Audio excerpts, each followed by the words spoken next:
Hey, thank you. Hi, guys. I'd like to call today's meeting to order. Ms. Laura, can you do roll call, please? It's the worst. Member Boslett? Here. Member Ciocielo? Here. Member Core? Here. Member Lynn? Here. Member Pretty? I'm here. Member Quilty? Here. And President Tommy? Here. Are there any comments on closed session? There were not. Thank you. We'll go ahead and recess to closed session. We're going to be going over expulsions, suspended contracts and readmission cases, personal listings, and conference with labor negotiator, as well as legal counsel, and then public employee evaluation performance. Go ahead and recess. I'm going to go ahead and recall back to open session. There's nothing to report out from closed session, but can we go ahead and stand for the Pledge of Allegiance, please? Salute. Pledge. I pledge allegiance to the flag of the United States of America and to the republic for which it stands, one nation under God, indivisible, with liberty and justice for all.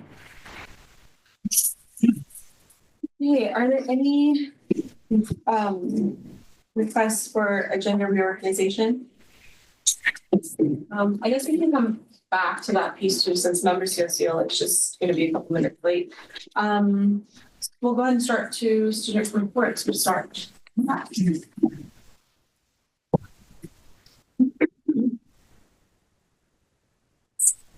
Good evening to the school board and audience. I wanted to start off by recognizing some exceptional Falcons whose accomplishments have brought us great pride recently. Taranjeet Singh is a student involved in our speech and debate club. He has qualified for the CHSSA state championships in Culver City this May. He competed in the state qualifying debate tournament and will now be representing River Valley at the state level.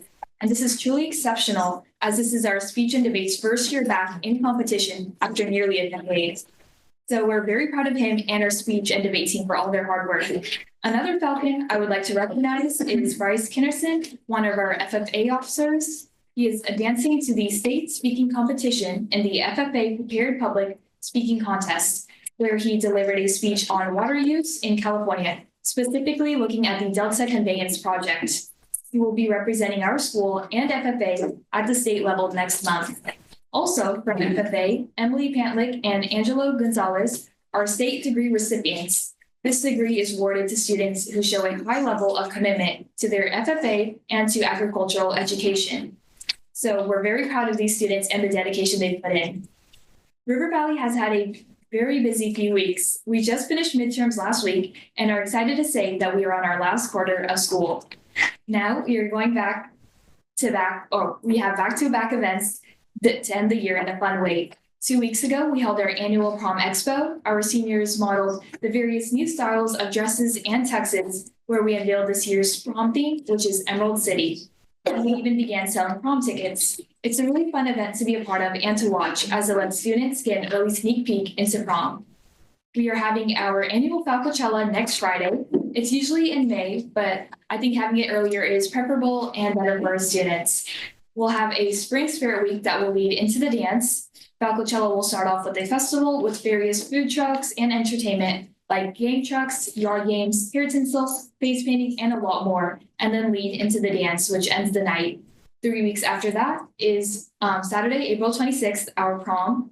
So we're very excited to be putting together all of these big events for our student body and ending the year in a big bang. Thank you very much. Thanks, Neil.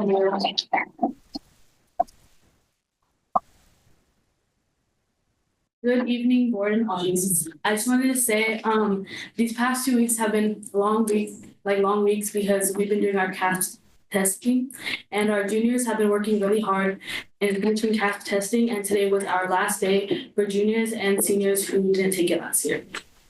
I'm going to start with the financial report. Our freshmen have $12. Our sophomores have $1,429. Our juniors have $1,901, and our seniors have $7,340. So our class meetings are next week during lunch. We're going to go over ways to spend money and fundraise, because the seniors are having events such as like Senior Sunset, and we've been meeting with the principal to discuss things that we could do at Senior Sunset and things that like the insurance would cover. And then we had some online fundraising ideas for like Chipotle and Panda Express, which Ag did last week, and they got a lot of participation in it. So ASB's been thinking about doing that. And then next week we have our First Friday activity, which is an Easter egg hunt that anybody who wants to participate in can. For prom, we have prom committee meetings, which anybody is open to these meetings. And if they want to help make like a senior, junior prom they want, they can come. And the next few meetings are March 26th, April 2nd, and April 9th. And our prom this year is May 10th. And our tickets go on sale next week. And then our theme is Masquerade. And then it's in the 530 building in Marysville. And it's from 8 to 12.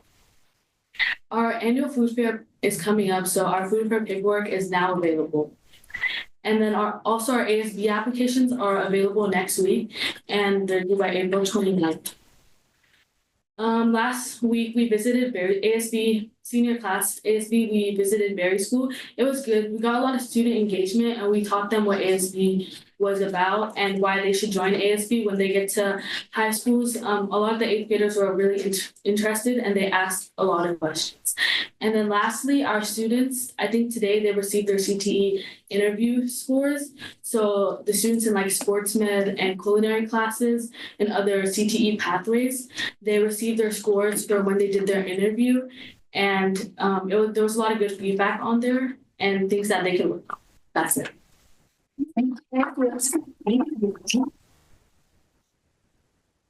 Member Cecilia, did you have any requests for agenda reorganization? No, thank you for asking. No worries. Thank you.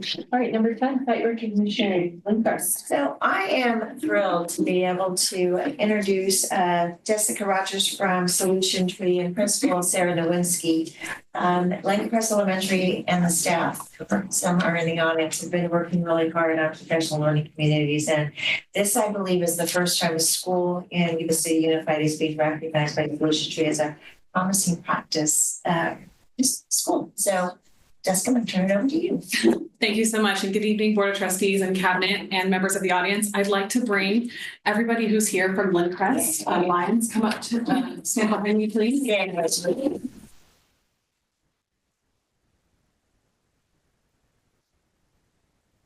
It's a Go ahead, show off the flag. So my name is Jessica Rogers. Sorry. Okay, thank you. Thank you very much. Appreciate that. Ooh, great. Love, show it off. Okay, come on up, everybody. Don't be shy. This is for you. So I'm Jessica Rogers. I'm the Executive Director for Solution Tree's California State Office. I live not too far from here. Today, we're here to recognize Lincrest Elementary and the hard work that they have embarked upon over the last few years. I'd like to start out with just sharing, in case you don't know, who is Solution Tree? Like, why are we in part of this process? Solution Tree and its founders are kind of the founding members who created the professional learning community process, which is what Lincrest and the entire district actually is embarking upon, is becoming a professional learning community. And I'll explain more about that in a minute. But we work with a group of practitioners and experts who are continuing this work and the legacy of this work across the country. And it is a committee of those folks who review applications for promising practices and model PLC schools. And again, those are experts, practitioners who have done this work in their own school, and they have reviewed Lincrest's application, and they felt like Lincrest met the requirements for becoming a promising practices PLC school, which I will now explain what that even means. A professional learning community is based on 3 big ideas. The first being a focus on learning. Learning for students, learning for educators, constantly focusing on learning, not teaching by itself, but learning. The second big idea is focus on collaboration, where teachers are not working in silos. Teachers are working together with their job-alike colleagues, sharing best practices, sharing strategies, sharing data, being vulnerable with each other, all with the goal of focusing on student learning and improving student learning. And the final big idea is having a results orientation. So using our data to tell us whether or not our students are learning, and then doing something about it when they are and when they're not. And while that seems like common sense, it is actually a lot more difficult to implement on a school campus just based on a lot of different factors. So to be a promising practices school, you have to tell us a story, your story, and show us that you're doing that work. And thanks to the board for this work over the past few years, Yuba City Unified has been partnering with Solution Tree, where we're bringing coaches onto your campuses to help lead and guide that work with the principal and all of the teachers and teacher leaders. So much appreciation to you for that commitment as a district to focus on becoming a professional learning community. To be a promising practices school, you have to show that you have fulfilled, you are trying to achieve the 3 big ideas. You are always talking about the 4 critical questions, which are, what do we want students to learn? We had a little game today earlier where we talked about that. What do we want students to learn? How will we know that they learned it? What do we do when they don't learn it? And what do we do when they have learned it? And then finally, you have to show consecutive years of student achievement improvement at all grade levels and by different subgroups of students as well, including special education and English learners. And Lincrest has done that. So as was mentioned, this is the first school to be recognized in Yuba City Unified as a promising practices school, the first model school period in the district for PLC work. And it is only one of 58 in the entire state of California. And there are 10,000 schools in California. So I think that deserves a lot. And there are a little over 780 in the entire country, which is massively, that's a big accomplishment, sorry. And this is a national recognition, so they will be recognized nationally in the professional learning community world, and they will be on the map. And soon, other schools will be coming to their school to see what they're doing and learn from them, from their experiences. So on behalf of Solution Tree, and mostly on behalf of the great people doing all of the hard work every day, I would like to officially recognize Lincrest Elementary as a Promising Practices PLC school. Now show off that flag. We've got the flag.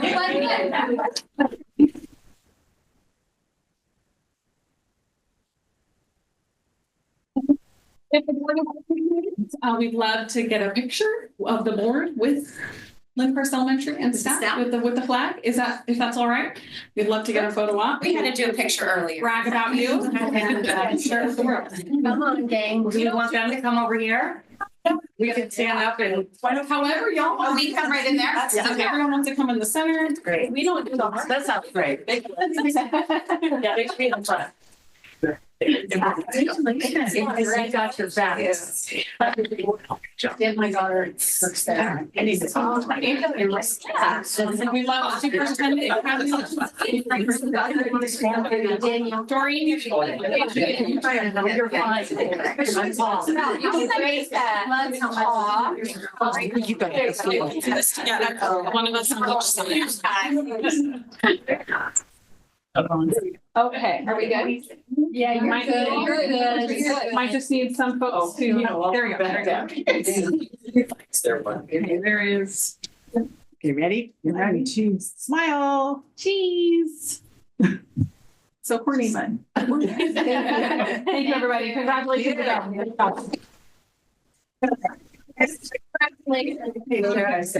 Sarah, every time we drive past. Oh, yeah. All the jackets. Whole wall of photos. Little kiddies.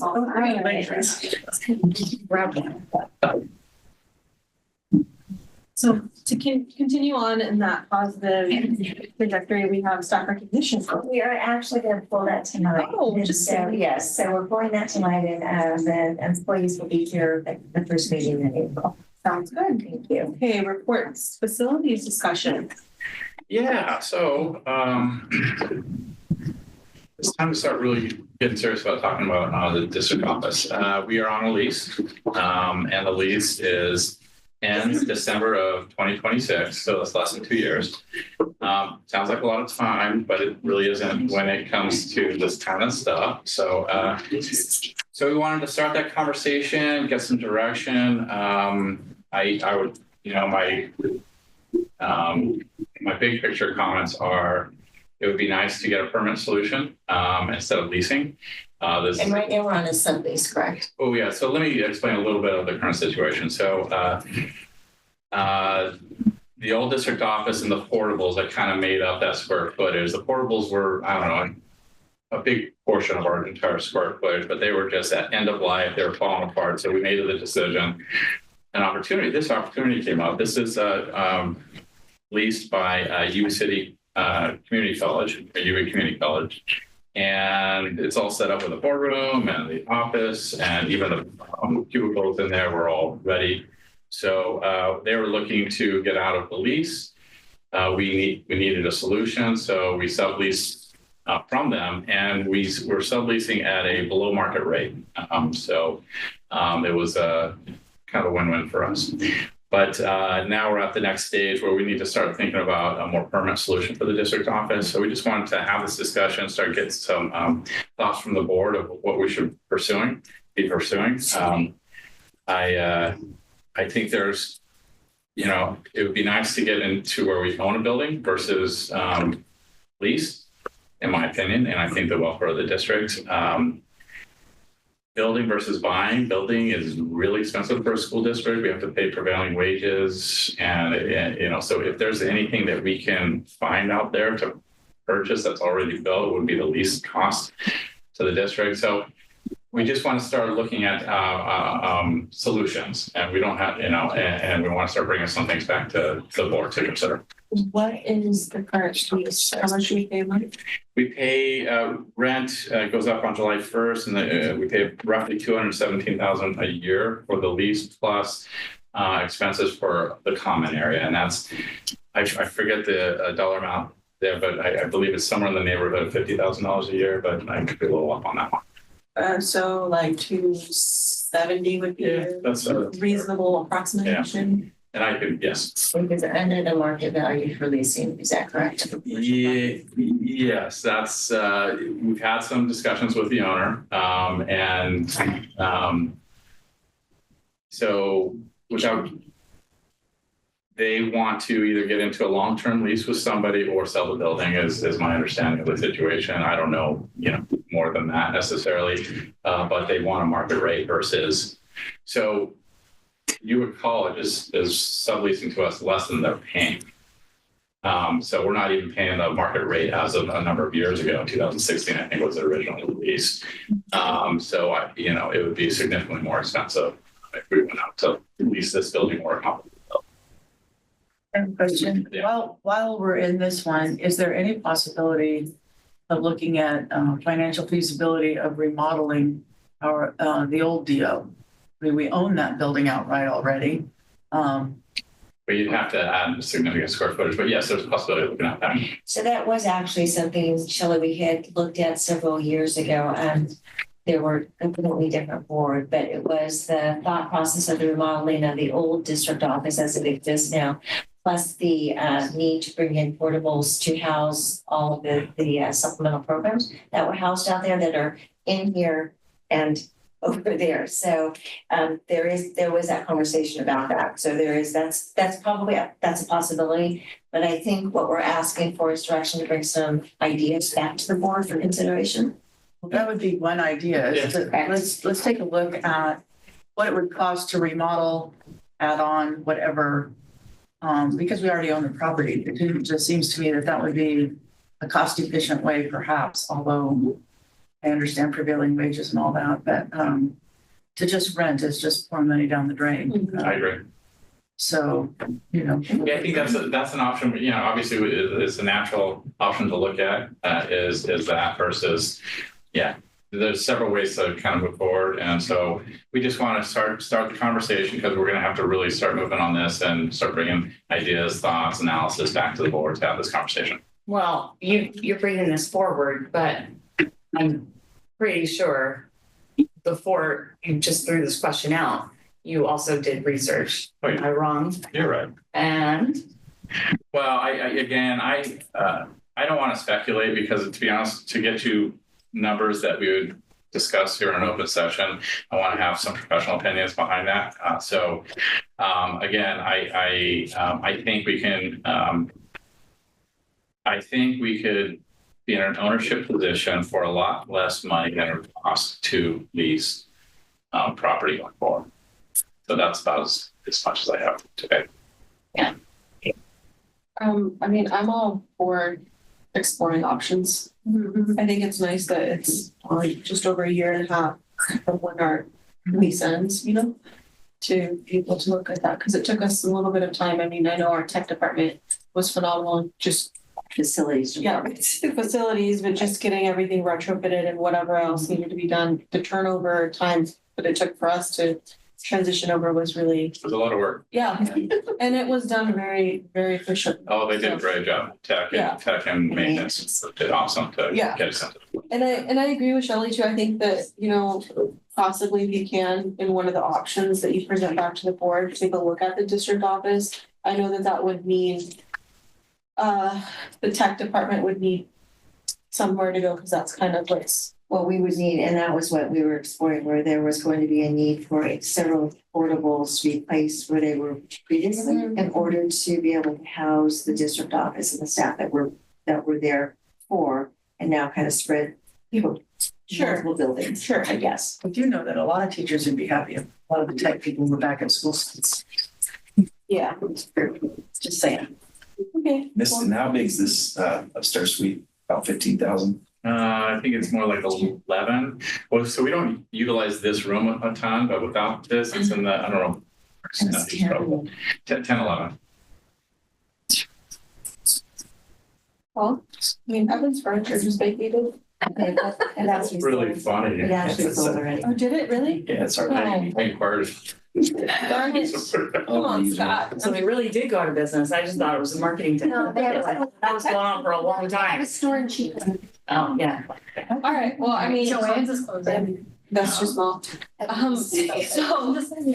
anybody else opposed to that? No? Okay, I think you guys have direction to move forward. Thank you. Sweet. Okay, so next is comments from public on items not on the agenda. And I just need some clarification because we did get 3 requests, and the subjects, if not on the agenda, the name on them, on all 3 is Jesse Donovan. I just wanted to know, are you speaking on something is each person not speaking on something that's not on the agenda? Or is it on an item that is on the agenda? We're all speaking about the same thing, which is Jesse Donovan, and it's not on the agenda. Okay, all right. Sounds good. So you want me to read this? Yes, please. All right. Items not appearing on the agenda. Notice the public. The Brown Act, specifically Government Code Section 54954.2, provides that no action or discussion shall be taken on any item unless it is adequately described in a timely posted agenda. Accordingly, though the public may comment on matters within the board's jurisdiction that do not appear on the agenda, the board cannot respond to such comments without running the risk of deliberating or initiating discussion on topics not properly before the board. Given the prohibitions set forth in the Brown Act and the risk associated with responding to public comments, the board does not respond to the community's questions or comments. The board will respect the rights of the public to express their viewpoints on matters within the board's jurisdiction. However, comments that are defamatory or that violate the privacy rights of any students or individuals may not be protected by law. The board shall not permit any disturbance or willful interruption of board meetings. All right, Jesse Donovan.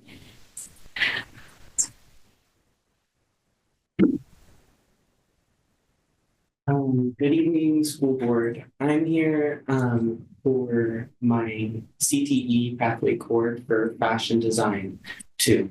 I have wanted this cord since last year, and I really would like this cord for the pathway. So I'm looking forward to going to work in fashion.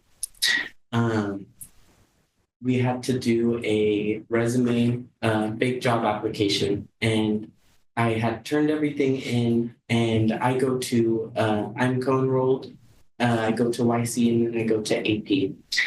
And I have the privilege of going to my fashion period because it's my 3rd, and I technically I'm only supposed to have 2, so I leave midway to catch the bus to my 2nd school. And I had submitted it on the day that it was due, and when I came back the next week, it was not submitted anymore. And that is why like I may not get my cord, and that's why I'm here. So if you guys can consider me maybe to get that, thank you.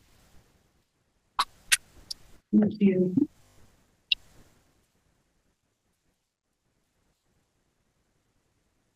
Now we got Soroya.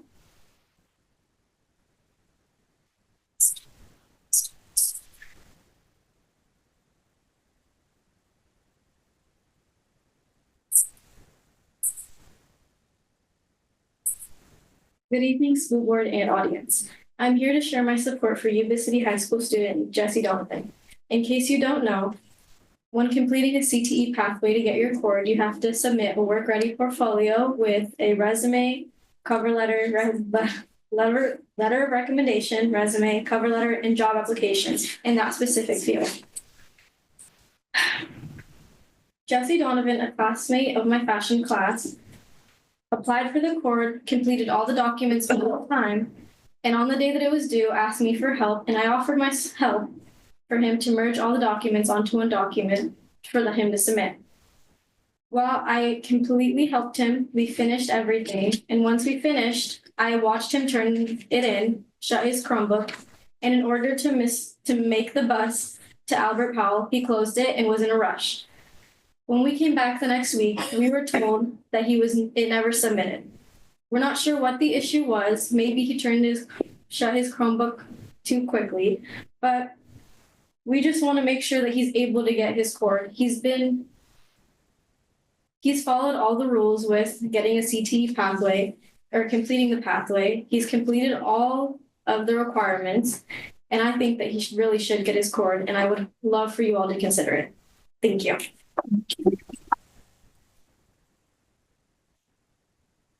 Stacey Starkey.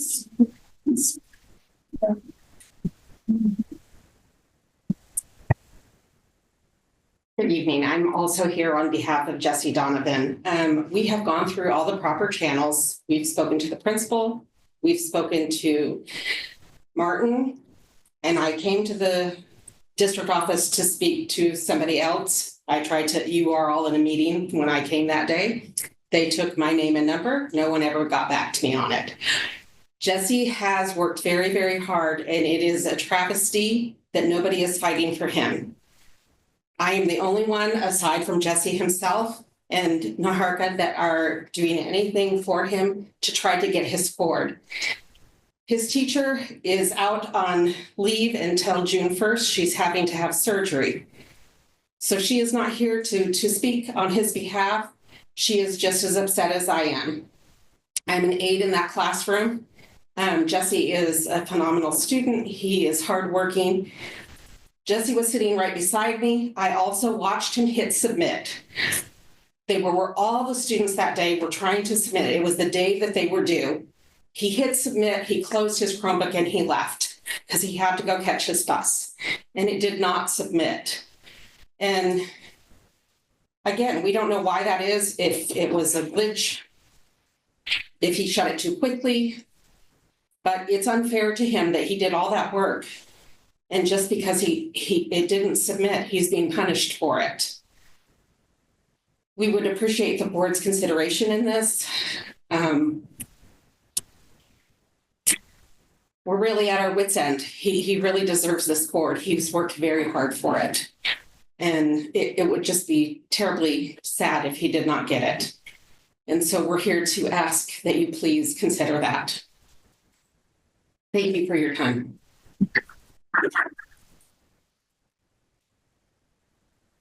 Thank you. Okay, consent agenda, are there any questions? If not, can I get a motion, please? I make a motion we approve. Second motion. On a motion by member Ciola, second by member Quilty, all those in favor? Aye. Any opposed? Hearing none, motion carries. 15A, expulsion, suspended contracts, and readmission case recommendations. I move that we approve as discussed in closed sessions. Second. On a motion by member Pretty, second by member Lamb, all those in favor? Aye. Any opposed?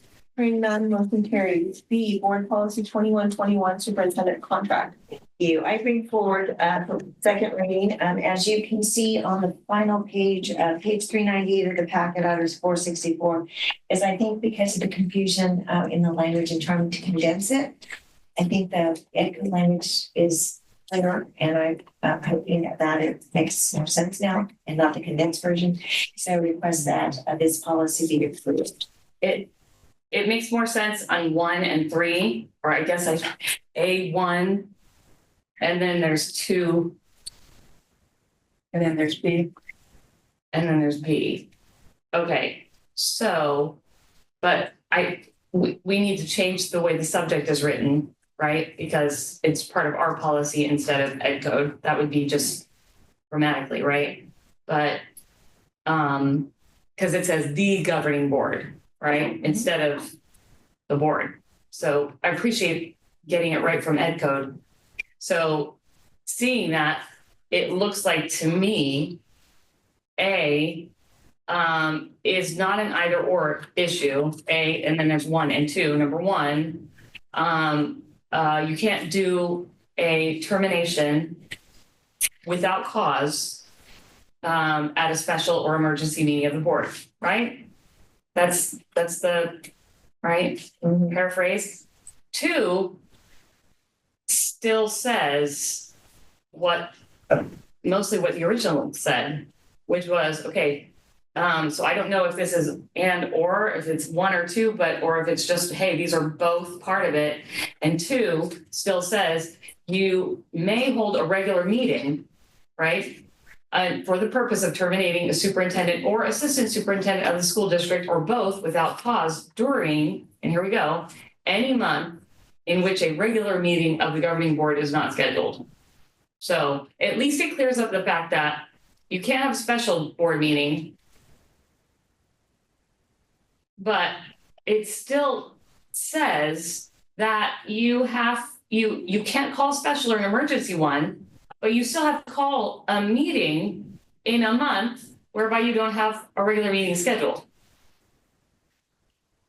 I think it means, okay, because I've kind of tried to finagle my mind around this. Right. What I believe it means is that it can be agendized on a regular board meeting. We can't call another regular board meeting to do this. Does that make sense? Like, we can't say, wait, let me finish. Let me see if I can make all this make sense. So think about this. In July, we only have 1 board meeting. It's the 4th Tuesday. A regular board meeting would usually be scheduled also on the 2nd, but we don't have one scheduled on the 2nd Tuesday of July. All right, we only have the 1 in July. So we can't say, okay, we're going to go ahead and have our regular board meeting the 2nd Tuesday of July so we can fire our superintendent. We can't do that. I think that's what it means. It's very confusing. It does sound like double speak. It's almost like Orwellian how double speak it is, but not quite, but it's close. But it is ed code, and I believe that is the intent. That is the intent. Well, then if that's the intent, can we cite the ed code? Because we're going to do ed code, but can we write it like Shelley said? Maybe we could put a parenthetical in there that says, this means that you cannot schedule a regular board meeting for the sole intent and purpose of firing your superintendent. Well, I think it's, so the intent, so let me just explain. The intent is that, and the reason it was added was that governing boards were calling special meetings in which the community could not participate. So it was, I'm going to call it a secret meeting. So that's the intent of not to have these meetings of an emergency, I totally get A1. Right. But it's A2. Right. Yeah, and so what's A2? It's, I think is what Shelley is saying, is that you can have one in July, you could schedule a second meeting, which would be a regular meeting where the public would be. Second or the 4th right. Tuesday. So your regularly scheduled board meetings on any regular month is going to be the 2nd and the 4th. So you would schedule a second meeting on a month that you only have 1 meeting. So we can only terminate without cause on a month where we have only 1 meeting. We can agendize it, for May, the first meeting in April. We could agendize it for then if we chose to. and that would be okay. So we can agendize it in a regular meeting. We just can't, Correct. we just can't. Oh, You okay. can't hold a special meeting for that purpose. This That's is why. why. Too. That's why I love Shelley. There we go. Okay, but I still hold that these are our policies. But they're also ed code. And I'm there, that's not here to see. The whole point I have, my whole point is, yes, it's ed code, which is why we cite the ed code. But You want a clarifying parenthetical. I would rather have that, because then let Sacramento or whatever, who like to comb through our policies, I'll sit right next to them. I don't care. But if that is not the intent, like, I would love for them to untangle their lawyer speak, would be grand. But these are our policies. I would rather have it written in that way, citing the ed code as detailed in yada And the yada. intent of the ed code. So that those of us who actually speak English. We'll bring it back again. So we'll be pulling B. Yes. All right. Thank you.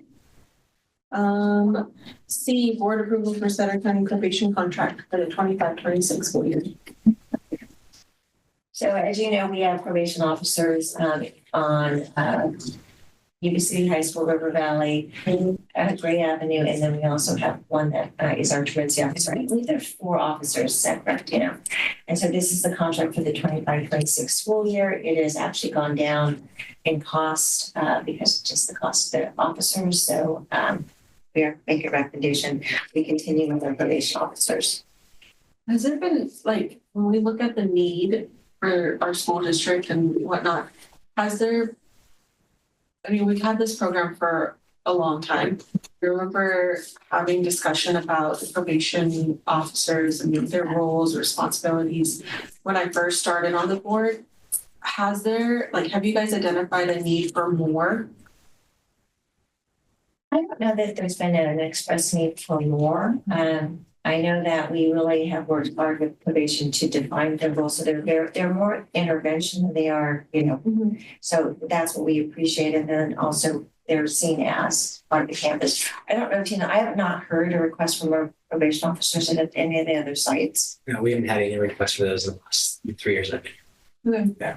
The biggest request is just maintaining campus security and campus safety. Yeah. And they're part of the overall comprehensive safety plan. Sure. So are they on campus all day? They're there all day? And then Except when they're going out They go to to- homes, right? Right, yeah, but still, they're just their house there and, Did I hear you say that it's actually gone down? the cost of it has gone down. But it just because of the cost of the officers that are assigned to our sites. How do we measure the success of this program?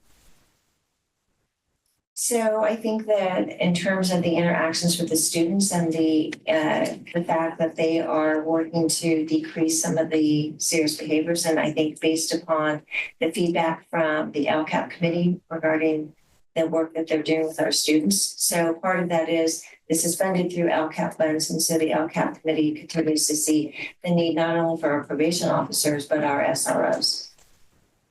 Go ahead. No. Well, I was just going to ask, as part of their duties, if they're going to homes, as part of their duties with our students who are chronically truant, Yes. to go to those homes and say, okay, your kid needs to get here, or there's going to be something Yes. happening. So often they are intervening with those types of students, not only going out to the home, but we do have our truancy officer is one of the probation officers. And so that's what she does for the whole district. So she's going out to elementary sites and elementary families, but also that's what our middle school and high school probation officer are doing, is working with those students and helping them make better choices. Right. Well, and I know truancy usually works with the little kids, thinking, if we nip that in the bud when they're young, it's not as big a problem. But I also taught high school for a long time, and kids like to not be there whenever they can possibly get away with it. So, okay. All right, thank you. My last question is, and it's not about the PO part, but just making sure it was, I received a Ring video camera of the truancy, and this was not this year, it was last year, visiting a home where they had pulled their kids out to homeschool.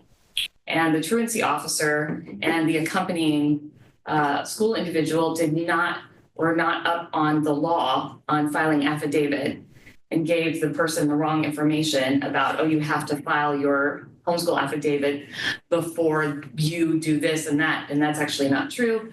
There's a time in October where it has to be done. So I like to chalk that up to just, they were asking like, what kind of curriculum are you using and that kind of thing. They backpedaled. So you could tell one of them knew we're not here for that. Mm-hmm. But I just want to make sure that we have whomever goes out there, especially in those first couple of months, because that happens, that they are well versed in the law and are not misrepresenting it to people who wouldn't have known better. I mean, the people who sent me the ring absolutely knew, but you could see where it would be. And typically with when you get to a point where probation officers visiting a home for truancy, we send out letters every 3, 6, 9, and 10 when you have truancies. And the probation officers typically work with the more, I would say, extreme cases where kids are chronically absent. So typically they receive notification when their students are truant. And then when it gets to that level, they would know that their kids should probably be in school. Oh yeah. Well, in this case, they had withdrawn their student, but they hadn't enrolled them in another public school. Oh, okay. So that was different. So it's not truancy, yeah. But you could tell there was like a push in the beginning of the school year to see, hey, you haven't enrolled your kid. And, oh yeah, well, we're homeschooling. Oh, well, you've got to file your affidavit. And they're like, yeah, no, I don't. And I think that might be, sorry to cut you off. I think that might be also just the miscommunication with the district's obligation to do child find. Right, like making sure that we know where the students are. So I mean, they're still on our iPads. Well, and I think there's confusion regarding the ability to homeschool and what that really means. And so for some families, I would hope they were trying to help educate that you need to file and do those things, because often we do have families who say, I'm homeschooling, but you do have to be attached to something. And they did. The officers did say you have to file. But they said you have, but their deadline was wrong. Yeah. And has never been. We can make sure that's clarified. But you can understand somebody in a uniform coming to your door and making false statements like that. It's very intimidating, especially if that person is not as well versed in what their rights are and what the law states. Right. So, but also that we run into a lot of homeschools that are not homeschools. They're just keeping their children home. Right. So, yes, we can clarify that. Can I get a motion, please? If there's no more questions. I make a motion to approve. I'll second the motion. A motion by member Ciosio, a second by member Quilty. All those in favor? Aye. Any opposed? Hearing none, motion carries. D, approval of the 23-24 corrective actions for finding 2024-001 state compliance classroom teacher salaries. So I'm going to give a little information that really applies to this action item and the next action item. So as you read through the Scott, I'm so sorry. Can I interrupt you just for a second? I just want a clarifying question. Mr. Kraft, are you wanting to speak on this item or is it D? It's D. You both want to speak on D? Yes. Okay, sorry. It says E on here, so I just wanted to. Yeah, my apologies. It should say B. Scott, go first. Okay. Oh, okay. On this item? Yeah. Okay.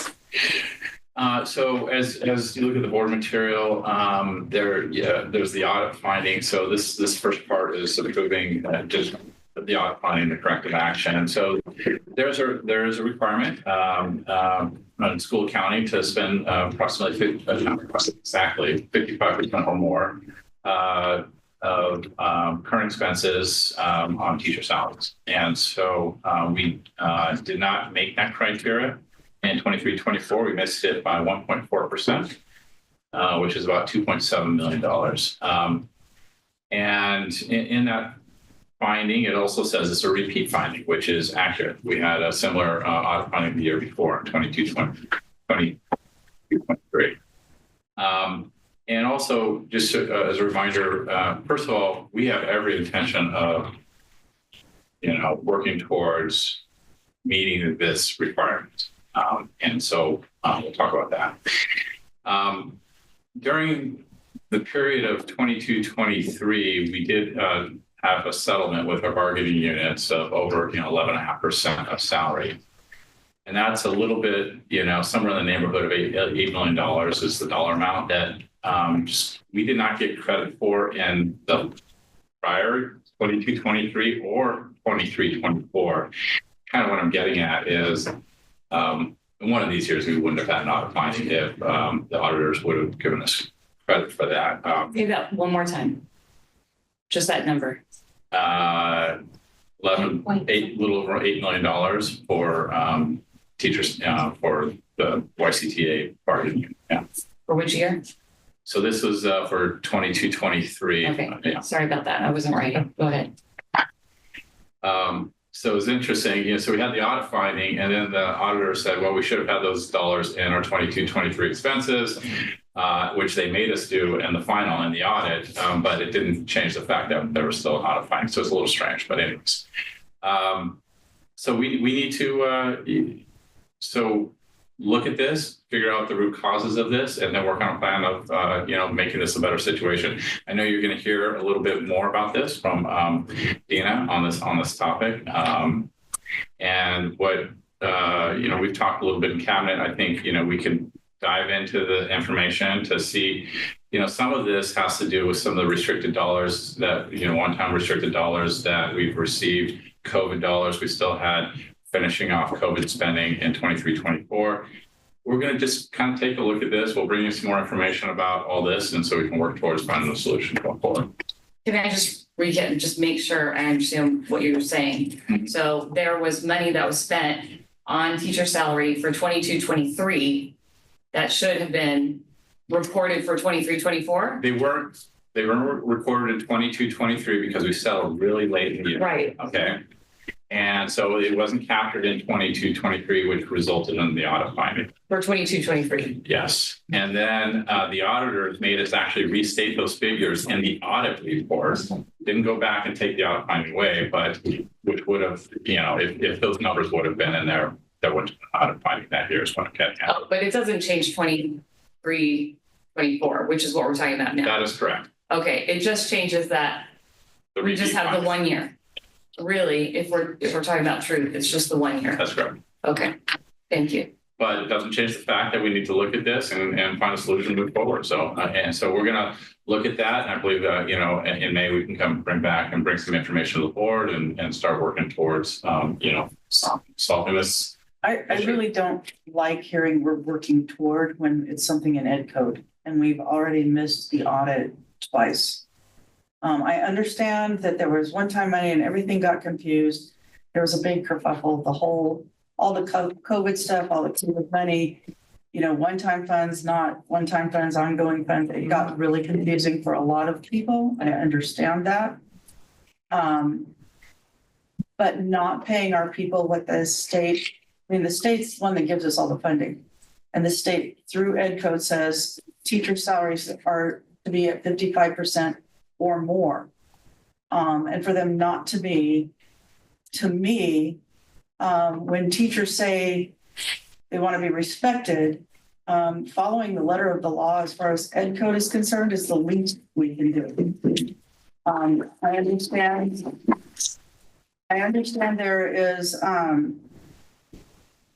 there are some extenuating factors because of the one-time monies and all of that kind of stuff. I understand that. But I don't want to hear going forward, perhaps we can do better. No. So I don't think that's what we're saying. We've already had. It sounded that way. Well, I don't think that was Scott's intent because we've had a conversation in cabinet regarding this matter already. That is why, and I asked some specific questions about what the causes. And so I know what the causes appear to be, but again, how to avoid this in the future. And so that is really about the conversation that will be brought back at the May meeting in terms of the analysis of actually what. But you guys are asking, you're asking the board to approve a waiver now for what? For past or current? For past. Not moving. But not for 24-25. Yeah. because that's the year we're in now. Right. And So it has nothing to do with current, it's only what's already gone. Right. It's for the 20, this is a waiver for the 23-24. What we were just audited on. Yeah. So the solutions would be the discussion is the conversation is, that's why I asked for a specific time for that Scott and staff could come back. And that would be the discussion. And then what are the options to avoid this? And I understand in terms of compensation of 55%, but there is also, there will be some decisions the board will have to make in order I to do understand that. that too. So, yeah. There's only so big a pie. There you go. So we understand the obligation. And again, it's not something that we want to see happen 2 years in a row. They happened. There's some extenuating circumstances that can be explained. However, going forward, this is not something that we want to continue to have as an audit finding. So there will be some recommendations and hard decisions by the board. So I just have a question, and if there's any questions, we can open it up to the speakers. My question is this: when I'm like reading through this, the audit finding, corrective action, like it asks you to describe how, like what specific corrective action you're doing in resolving the audit findings. What other options are there instead of filing for this waiver?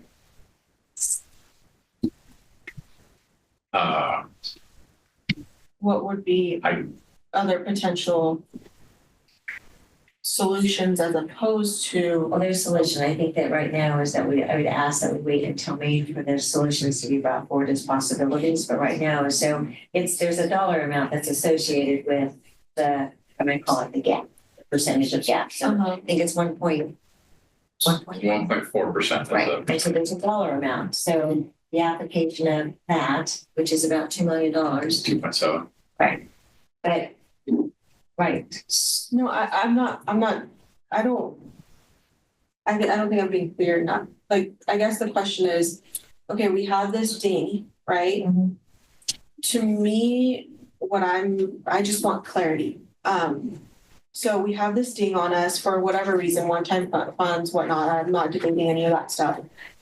But our option right now, as far as corrective findings or corrective action that we have to take, the only option that we have is to submit this waiver for the 23-24 school year. And then, but we don't, like the waiver is sufficient for the corrective action, but there's no action that we have to go back and fix. No, because we can't change the past, right? So, but we do need to, again, focus on this as a district so we can do better. So that's, we're asked for the waiver on this part, and then we'll come back with information and solutions going forward. You're not trying to fix the prior year. You're trying to make sure that it doesn't happen in the future. So it's not really past corrective, it's future corrective. Like correct it so it doesn't happen. That's correct. That's what they're looking for is there's, what are the compliance issue. What are the so how do we get better? that you put in place to avoid this? So I have a technical question with regards to how they calculate this. Because I know we've had to use vendors to help us fill positions where we didn't have qualified applicants, right? Mm-hmm. So when we pay a vendor, that is not considered in our teacher salaries because they're not permanent employees, quote unquote permanent employees, but we are still paying people to teach our students, right? That is correct. We're paying a service instead of a salary there. Yeah. Okay. Have we ever crunched the numbers just for fun? Because numbers are fun. Yeah. Okay. Like, have we ever crunched the numbers to see just on our end that is killing me, and now I've killed it. You don't have to put that in minutes. Have we ever crunched the numbers to see like what if we distilled it in the sense of what we're paying people to educate our students, even though they're not permanent, because I think everybody agreed that we prefer permanent employees, but in the absence of somebody who is qualified, certified, and has checked all the boxes, that this is kind of to provide for our students, this is where we go. If we ever crunch them numbers to see, you know, where we are there. So I think that's part of the analysis, and that's actually a good reminder. I'm just taking some. Don't sound so surprised. Sorry. That's part of the information that we wanted, you know, analyze what got us here and where are we now and how do we get better going forward, right? So I think we'll probably see some of the temp services are a contributing factor. I think we'll see some of the one-time spending with one-time dollars a contributing factor. And so if we can kind of get an idea of what that looks like, and then how does that translate to where we are right now for 24-25, and then how does that work for 25-26? We really need to kind of look at this so we get this right, you know, going forward. And comparatively, our one-time dollars are where now versus then? Like, we still have some interesting one-time dollars. So, right. So we had some for this audit year. We had some COVID dollars, and then Tino's. I mean, there's still some one-time grants, multi-million-dollar one-time grants that, again, the one-time grants are hard to pay salaries with because it goes away. Right. So we still have some of that, not a lot of it. We're not expecting really much or any in the 25-26 year. We'll have some leftover one-time dollars because we have one grant going out there, I think, for 20. But nobody's like distilled it down to a percentage as compared to prior years yet. You know, I haven't crunched that. It's substantially yes, but I know I don't have the exact numbers. We'll bring that back though. Sorry, I think those are all my questions. I had a question, but I forgot it. Maybe I'll think about it after. Let's go ahead and have Dina come on up. You want to read the statement for item on the agenda? On the agenda. Thank you. Under the Brown Act, the board shall entertain comments on any item appearing on the posted agenda. As the board discusses agenda items, audience participation is permitted. Generally, the president will ask board members for their remarks before recognizing requests to speak from the audience. At the president's discretion, agenda items may be considered in other than numerical order. The board will respect the rights of the public to express their viewpoints on matters within the board's jurisdiction. However, comments that are defamatory or that violate the privacy rights of any student or individual may not be protected by law. The board shall not permit any disturbance or willful interruption of board meetings. You got my belief. Okay. There's a PowerPoint to share with the board. Did they already get a copy of it as well? They did as well. Okay.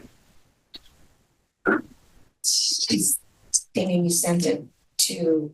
I sent it to you, the board members, and I also asked how we would get it loaded, and I was told to put it on a PowerPoint. Who told you that? John. Sorry. That was just a conversion. Right, yeah, I sent it to everybody at like 5 o'clock. 5:19. Thank you. We were all sitting here when it came in to read it. Well, I didn't. And some of us didn't get here till 6 and we're driving and didn't get. Yeah, no, I knew you were getting here till 6. We like specificity. I'm forwarding it too. John's got it. He's got it. Oh, no, he's got it. He's just asking permission to use it. Oh, sorry. I didn't realize that. Yeah, just the timer probably wouldn't be on there, but I understand the time limits. And I asked John just how we can. Good evening, board members. I'm Dina Lukens, President of the Yuba City Teachers Association, and I'd like to address you on the audit findings and the material weakness. At your last board meeting, you saw the audit findings, and these are the audit findings that indicate your material weakness in not complying with the state minimum spending on teachers' salaries. And I'm going to click that button, right? Yes, the button. Okay, thank you. So this is the highlight of your audit findings. The effect of the finding is the district is out of compliance with the state requirements for classroom teacher salaries. The cause, the district did not establish adequate internal controls to ensure that total expenditures for classroom teacher salaries exceeded the minimum required. And this is a repeat finding. So that's that 55% minimum, and the district spent 53.6%. Slide, please. And this is the district's application for an exemption for the required expenditures for classroom teachers per Ed Code 41372. And this is being presented at tonight's board meeting for your action. You could go to the next slide. I highlighted a few areas. In this area, the district claims salaries are in excess of those paid by comparable districts, but presents no evidence despite a requirement to do so. You'll see that in the parentheses down below where the district has checked the X box. YCTS does have evidence to the contrary, and I'd like to show you that evidence now on the next slide. YCTA ran our own comparability analysis several weeks ago after Marysville settled in their recent settlement. YCUSD is not competitive, and you'll see the highest salary at step 25. We are at the bottom of the list. I've never seen us fall below Woodland. I was shocked because Woodland's usually at the bottom of the list. Chico is below Woodland at this point, but the problem with Chico and Davis is they compete in an area with a lot of graduating college students because they're college towns. I've never seen Yuba City below Woodland on that year 25. So it was sad when we ran this analysis with regards to comparability. It is particularly sad that we no longer compete with Marysville or Live Oak. And in Marysville's recent settlement, the top of their salary schedule is now at year 32 instead of their previous year 38, which makes them much more competitive than we are. So on the next slide, what would it take for the district to meet this requirement? The district underspent by $2.8 million or $2,768,204. What's the cost of 1% increase to the teacher's salary schedule? $800,746. I'm sorry, the number's right there. I'll call it 800,000, one significant digit for this chemistry teacher. That number for that 800,000 figure comes from the district's second interim, the district calculated cost of 1%. We look at the next slide. Do the math. You do the math, that $208 million deficit divided by the cost of 1% is the equivalent of a 3.4% salary increase, and that would address the deficit. If you look at the next slide, what corrective action is the district taking to address their failure to spend? Read your documentation. It simply says that you will implement necessary internal controls. If you look at the next slide, I highlighted that section for you, where it says Yuba City Unified will be applying to Sutter County Superintendent of Schools for a waiver for the fiscal year 23-24. The district has worked to implement necessary internal controls to ensure that classroom teacher salaries meet or exceed the minimum required percentage of current expense. That may sound familiar, but if you look at the next slide, that's the same thing you said last year. Only last year you gave a little more detail. Last year, YCTA didn't challenge the district on your waiver application because we heard your reasoning. Last year's reasoning was sound. Last year's reasoning was you had paid retros after the end of the budgeted fiscal year. So we didn't challenge it last year. It is on your second consecutive year where you make the same necessary internal controls promises that we are concerned. Just 1 second. Just as a procedure, I'm just going to ask the direction from the board if they'd like to continue because we passed your 3 minutes. But just procedure. Share guys' team. There's 2 more slides, I believe, right? 2 more slides. And I say let her finish. Yeah, we're gonna. Perfect. All right. Thank you. Just procedurally. No, I appreciate it because I don't see a clock. Yeah. I was talking fast. Yeah, you were. No worries. Thank you. All right. If you go to the next slide. I provided you with full encode text, that small print. Teacher in me knows you can't read that. So here is the excerpt. If no application for exemption is made or exemption is denied, this is your exemption you're asking the county for, the county and superintendent of schools shall order the designated amount or amount not exempted to be added to the amounts to be expended for salaries of classroom teachers during the next fiscal year. So the intent of the Ed Code is that you spend that money that you didn't spend last year, that you spend it this year on teachers' salaries. We're asking that you consider doing that because we ask you to do the math.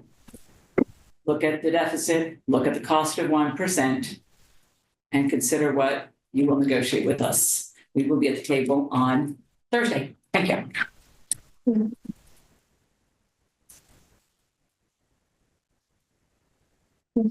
Mr. Crafts, is there anything you'd like to add?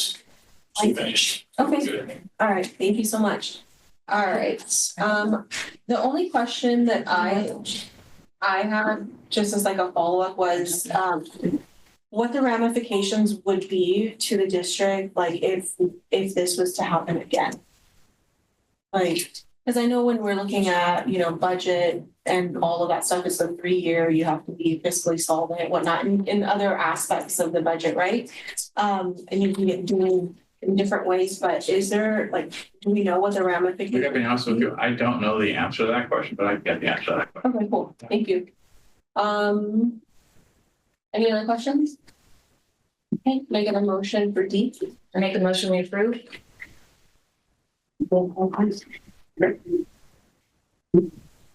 I need a second where the motion does. Second. Okay. On a motion by member Ciociola, a second by member Bonslett. Can we do roll call, please? Yes. Member Bonslett? Yes. Member Ciociola? Yes. Member Core? Yes. Member Lamb? Yes. Member Pretty? No. Member Quilty? Yes. President Domi? Yes. Thank you. P, approval of the application for exemption from the required expenditures for classroom teacher salary. This is just the actual part that the request to Sutter County Superintendent of Schools for the same thing, for the exemption. Thank you. Can I get a motion? Make a motion to approve. Second. A motion by member Ciociola, second by member Bonslett. Is there desire for roll call for this as well? Can we do roll call as well? Member Bonslett? Yes. Member Ciociola? Yes. Member Core? Yes. Member Lamb? Yes. Member Pretty? No. Member Quilty? Yes. President Domi? Yes. Thank you. F, resolution BR 2425-035, authorization of representatives for the Department of General Services and Office of School Construction Projects. This is more administrative in nature. We just need to rename the designated users of this program, but according to their rules, we need to have a resolution to go through the process. So we need to, we are asking to add myself and Doreen or Mark on this reporting someday or construction type project. You guys Sorry, weren't on so helpful. I'll be so helpful. You guys weren't on there before? Or is this a new program?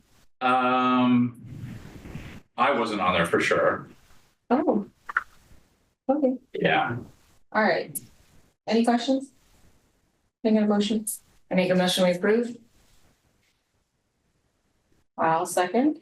Okay, on a motion by member Ciociola, second by member Domi, can we do roll call? Member Bonslett? Yes. Member Ciociola? Yes. Member Core? Yes. Member Lamb? Yes. Member Pretty? Yes. Member Quilty? Yes. And President Domi? Yes. And I apologize, the second was by Domi? Yeah, Thank you. G, replacement of YCUSD school student Chromebooks. So this is our annual 20% replacement for our Chromebooks. And you'll kind of can see the description of the bidding process that we went through. And we are second here.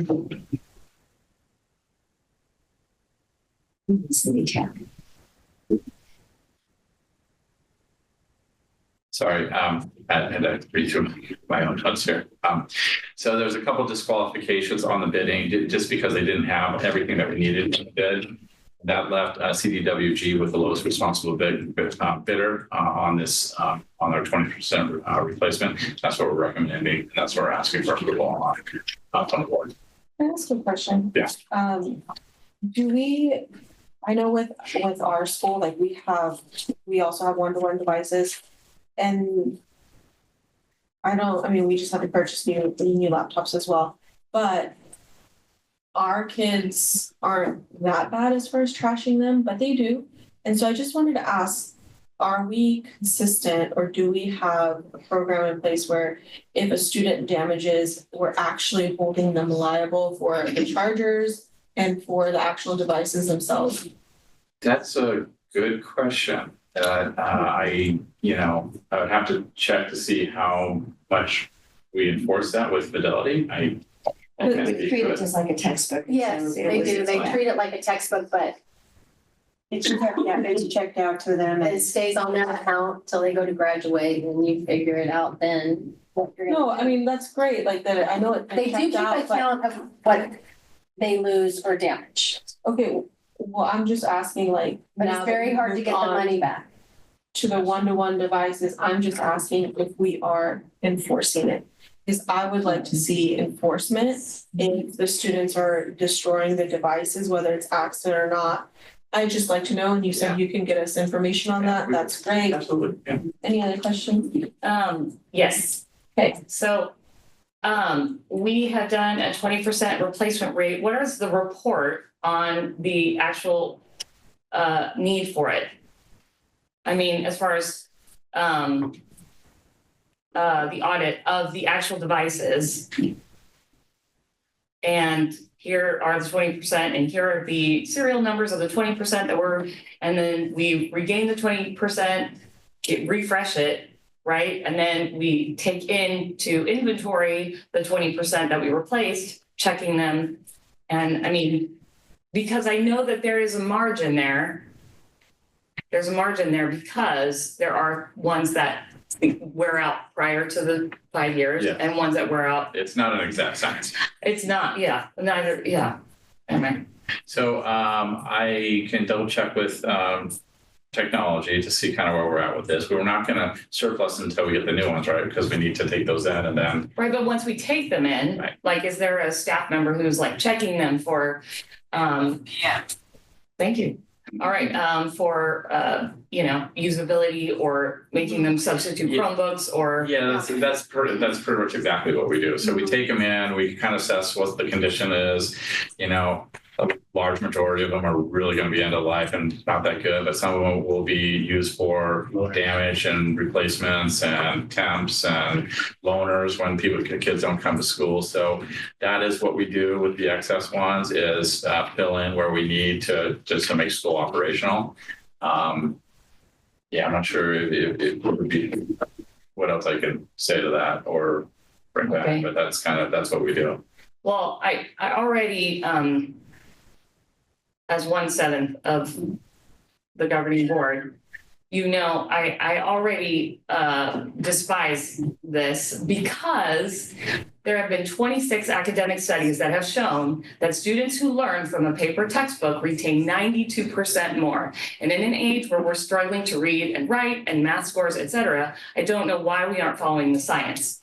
I get that we got iReady on there. I understand convenience, but when the science shows that students retain more and their reading comprehension is much higher, it's like, why do we go to this sub-product when we know the paper is more effective? Good question, but I'm not the person to ask that question of, so I hear you. The board has determined that, this is a part of our education process. The board wants to make a different decisions. I think that would be a great conversation to have in the curriculum committee. Sign me up. Well, we can talk about it. We need to get back. We need to have that on a thing to just redo the committees and stuff. I would also like to know, when a student damages the Chromebook, they're still given another Chromebook.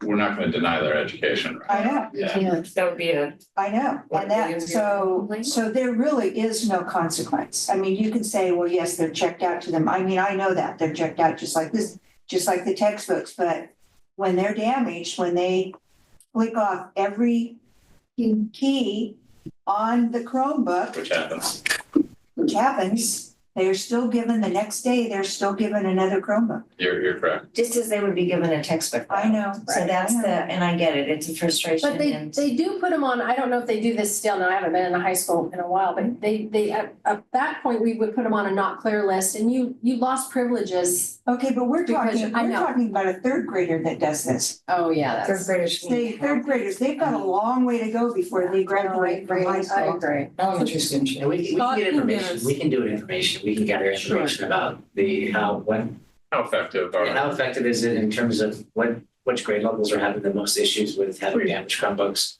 And the schools can run reports on their Destiny program to see how many weren't turned in and how many are overdue. Yeah. They could easily run that on a They keep Destiny track of all program. that. and- They're tracked just like. Well, Yeah, they're correct. And also curricularly, and I do agree with you on paper books, okay?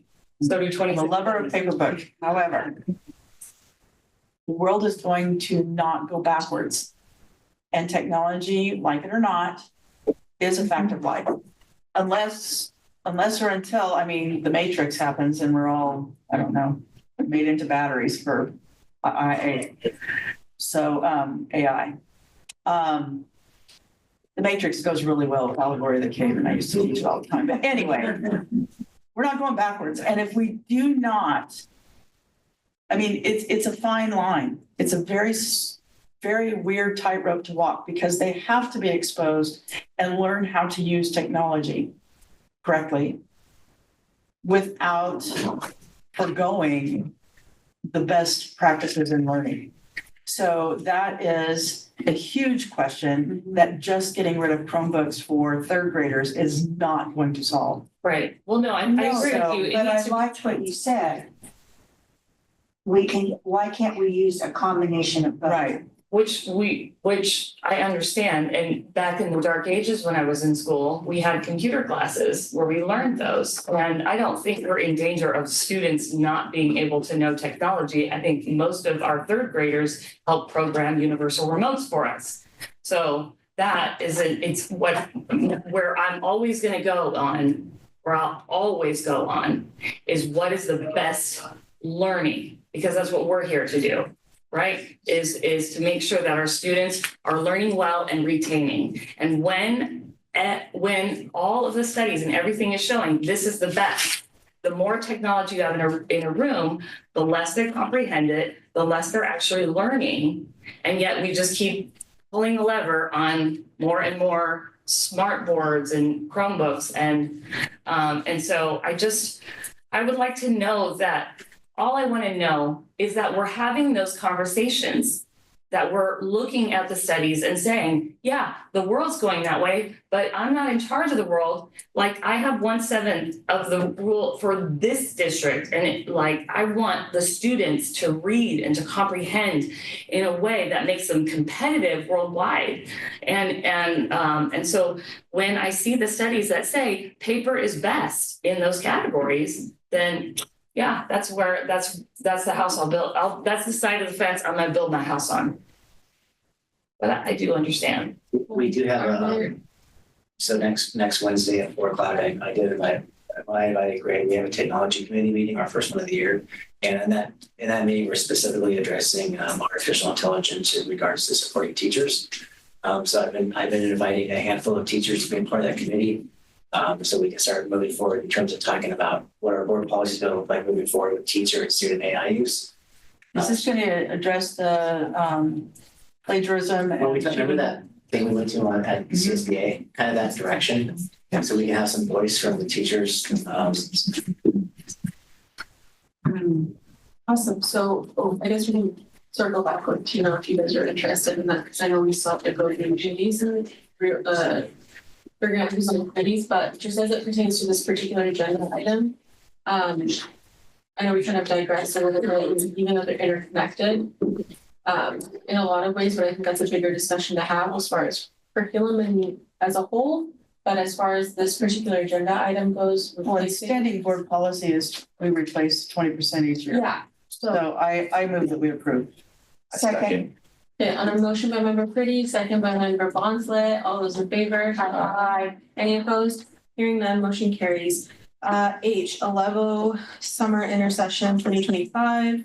We're planning summer school, and a huge part of summer school is enrichment, our after school programs. And so we're trying to increase the participation of our kids in after school.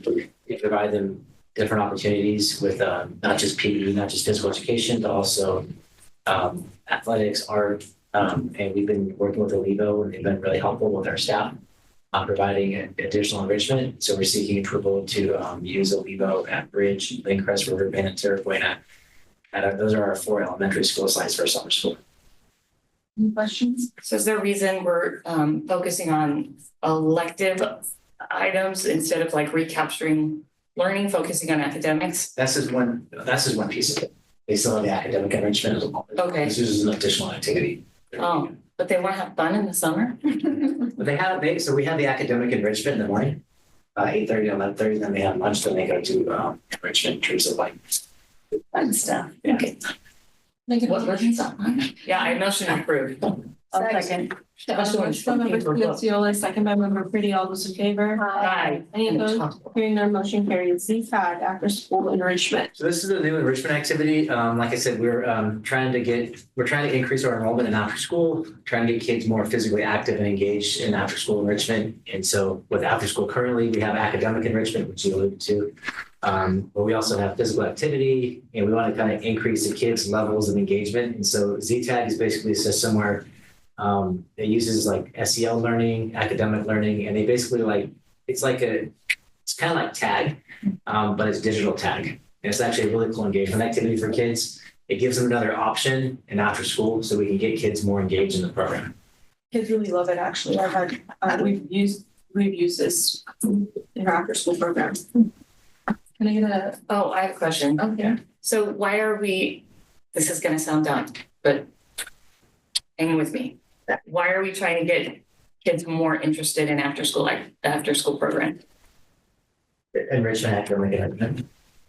Yeah, so it's important that kids, when we give them opportunities after school to have academic enrichment, artistic enrichment. It's part of our goal. Whole kid type of idea. So like supplemental to what they're like not getting during the school day, or it's purely supplemental. So we get in our school districts we get two types of funding. We get ACES funding from the state and ELOP funding, and that's to expand opportunities for kids who need after school or after school care, to give them more than just sitting there as daycare. They can actually get enrichment. So these are all students sitting in after school daycare. But they're already doing it, so you don't need more. But you mentioned you want to get more kids involved. We would like the kids to have opportunities to get more enrichment, academic enrichment in their.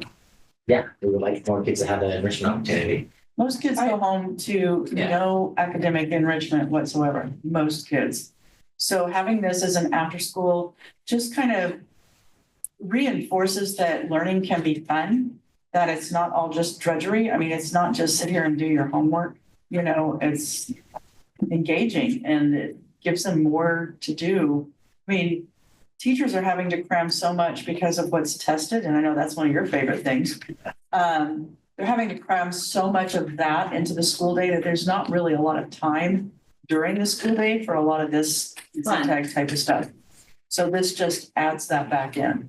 Sorry, I'm just going to interrupt really quickly. As far as after school programs go, from what I remember at AK, I could be wrong, there was still time. The first portion of it was that they are doing their homework and they are doing their academic. But if this can be a carrot as to hey, we're going to have ZTAG today, come to after school and you have a bunch of kiddos that are okay, well, now you just got them for 30 minutes of actual academics help or whatever it may be, and then the reward is to play the game. So I'm all for things like this. I think it's fantastic. The kids enjoy it. We're just trying to expand. So right now, it's kind of like you said. In after school programs, kids go and they have reading and math. They can do tutoring.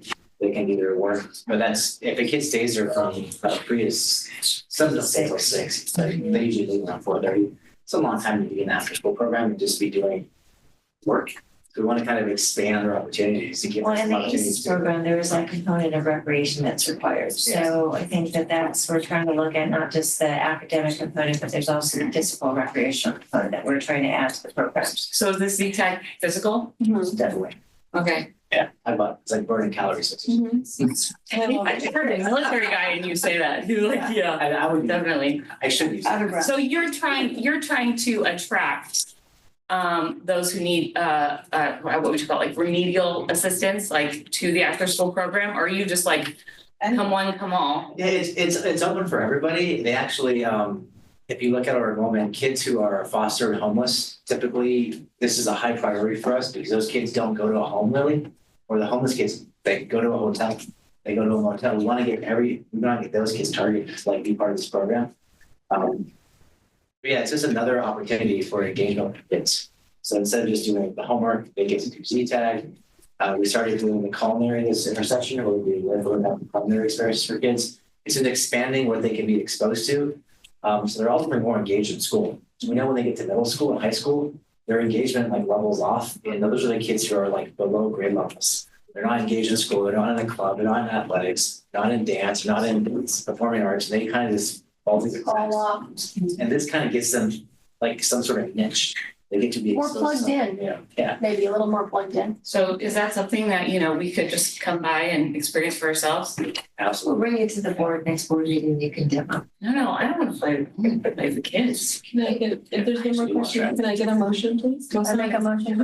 I'll second. A motion by member Lamb, second by member Pretty. All those in favor? Aye. Any opposed? Hearing none, motion carries. J, meteor furniture for the TK expansion. So we have, due to a different class size ratio, we're expanding our TK program with 4 additional TK classrooms. And so those classes will be at Lincoln, Park, Riverbend, and Terra Buena. We're using our pre-K program planning implementation grant to fund furniture to furnish those classrooms. That's for 25-26 school year. Are these classrooms non-portable, or are they the portable? Are we bringing portables? No, right? No, they're existing. These are existing Both sides. Okay. All right. I don't have any questions. Please, no more questions. Can I get a motion? Motion approved. Second.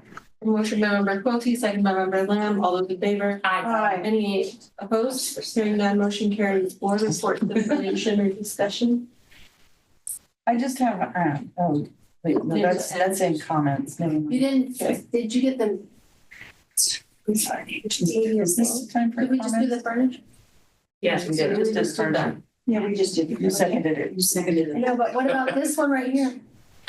It was all combined. Oh, okay, sorry. It's all good. Sorry. I don't think there's any board reports or information and discussion. Are there any written comments from the public? No. Thank you.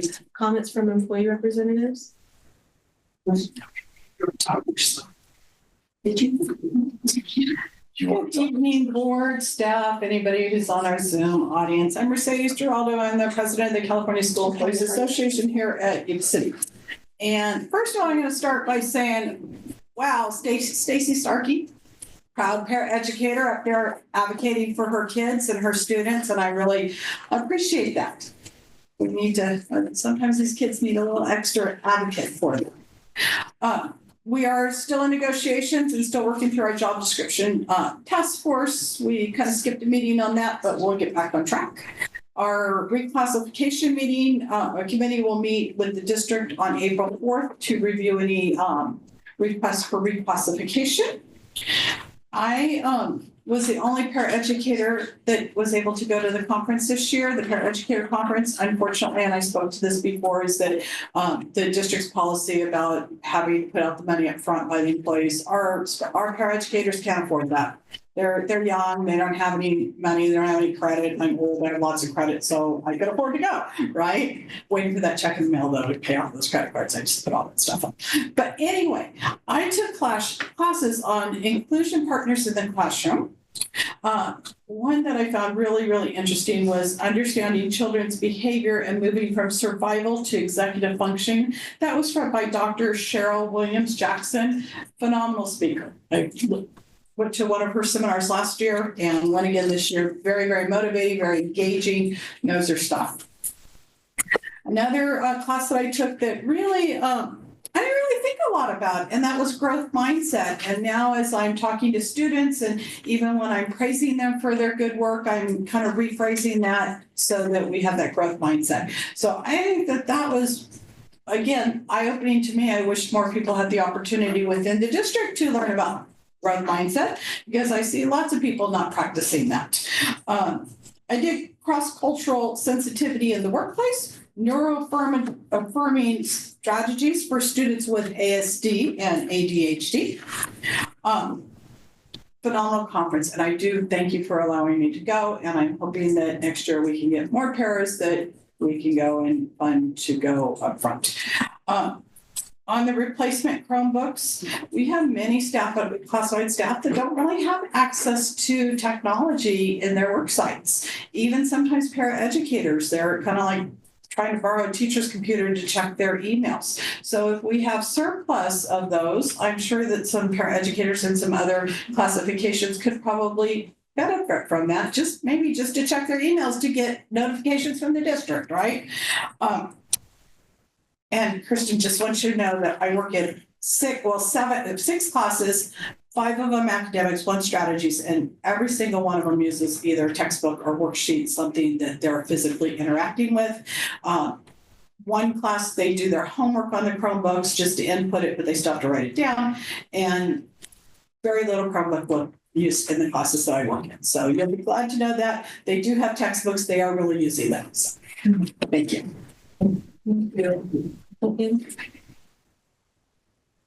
Good evening again. I'm still Dean Lickens, President of the UBC Teachers Association. I appreciate your time this evening, and I appreciate your consideration of spending priorities in Yuba City. We do have negotiations on Thursday, and we have been assured that we will talk about compensation on that day. I do want to address one question that came up during your waiver discussions. With regards to contract employees, the district does indeed have some contract employees filling YCTA bargaining unit positions. These are 2 special education teachers, 1 SLP, and 1 nurse, at least as of the last count. Whether they play into the classified or the teachers' classroom salaries is unknown to me, but they don't represent $2.8 million. With regards to those teachers without full credentials, those teachers do figure into classroom teacher salaries. That is, those teachers with emergency credentials, of which Yuba City has at least 35. We are left, we need to hire teachers with emergency credentials when we are unable to completely fill all positions with fully credentialed teachers. But on that note, there is a real highlight here in Yuba City Unified, and something of which I continue to be proud of, and that is our mentor program, and specifically tonight our YC induction program, YCIP. It's been several years ago that we brought induction to clear your credential from the county to Yuba City Unified to serve our teachers here in Yuba City to better meet the needs of our district programs. Michelle is the coordinator of that and has 2 full-time mentors with her, Lori and Amy, and they, along with other teachers who act as mentors on stipends, have delivered an outstanding mentor program that supports our teachers clearing their credentials. In the first 2 years after earning your preliminary credential, you need to clear that credential to get a clear credential. Our teachers are able to do that at Yuba City Unified with the support of our mentors without cost. This is a huge enticement for young teachers to want to come teach in Yuba City Unified. So we are able to attract new teachers to our district because of the support we give them in those first couple of years. The goal, of course, is to retain them, but we do get to attract them in our supports. And not only do we support teachers with preliminary credentials, we support teachers without their preliminary credentials. Before I tell you about that, I got to tell you the great news. Our YCIP program was subject to state accreditation. They have to be accredited by the Commission on Teacher Credentialing, and they are now fully accredited after their visitation at the beginning of last week. And to paraphrase in the final report or something of, you couldn't have done better. And I couldn't agree with them more because I think they do amazing work. The program is responsive to the needs of everyone to build a program that best serves our teachers. We've got something that really works. And the other piece that works there is we offer support to teachers with emergency credentials. And as I've said before, when there was a point in time where we thought about no longer doing that, talk about the teachers that need the most support. They come to us without having started their credential programs, without having done their student teaching. they need the support of a mentor, and we give them that support here at Yuba City Unified. I know that Michelle and her team are going to be working on increasing our robust professional development opportunities for those teachers who don't yet have their credentials. This is huge because those people are in classrooms serving our kids every day. What they can gain from our induction program and our mentors is paying off every day for our students. And then finally, I do want to address to you that if indeed you spent that $2.8 million on a 3.4% salary increase based on our proposal, Yuba City Unified would be competitive and able to attract and retain the very best for our students in Yuba City. I thank you. Thank you. I just want to go back. Sorry, but Member Quilty had something to report for Twin Rivers. I'm sorry. The budget for 24, 26, 25, 26, 24, 25. Let's see. That was good. Maybe have you all screwed up. $8.6 million. No, that's the number. That's for 24-25 second interim budget. They just finished up the Read Across America. They had a field trip to Buttes. There's some other things they've done. They also just finished up their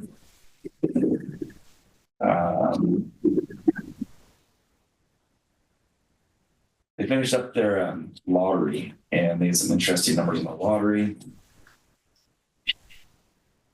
Very interesting. They do a lottery for enrollment, Greg? They do a lottery for enrollment. I wrote down the numbers. I just had it. I think she's going to call me. All right, Greg. So we get it. I mean, okay. They had a lottery, but they don't have enough open seats for the lottery. So they had, I think it was 150 open seats, I believe is what it was, and 186 applied, something like that.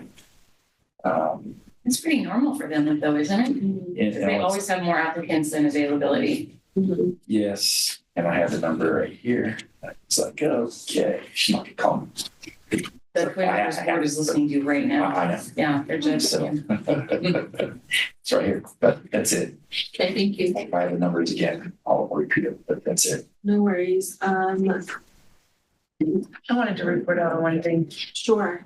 On last Tuesday, a week ago, they had their staff meeting at Albert Powell. Mm-hmm. And recently they were awarded, I don't know, continuation school of the century or something. Mm-hmm. I know personally a lot of the teachers over there. My bestie over there is Amelia Davies. I don't make no secrets about that. But the staff that is over there, bar none, are probably the most empathetic yet tough as nails all at the same time. The fact that that young man who was here asking for us to consider awarding him his cord is doing both dual enrollment at Yuba City High School or wherever the Yuba City High School, yeah, and doing well at Albert Powell. Just speaks volumes to the support he gets there, because the kids that end up at Albert Powell, or the kids that choose to go to Albert Powell, or the kids that is the best choice for them. Right. They're oftentimes not the best students when they get there, but the staff there turns them into just amazing human beings. I mean, it's a great program. And so I took them cookies for their staff meeting last week. Just for us to say thank you. Sometimes I don't feel like it's quite enough. It's just, another email to get through.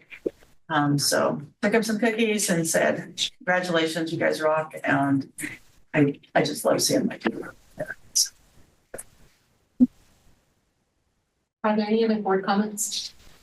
No, superintendent comments? Yeah, I appreciate that, Shelley, because I think our schools are doing some phenomenal work, whether, Albert Powell Model Continuation High School, Berry School, Purple Star School, recognized by the military, our induction program, our Crest Campus and Fox practices. So, it's a credit to our staff that are doing the work on behalf of our students.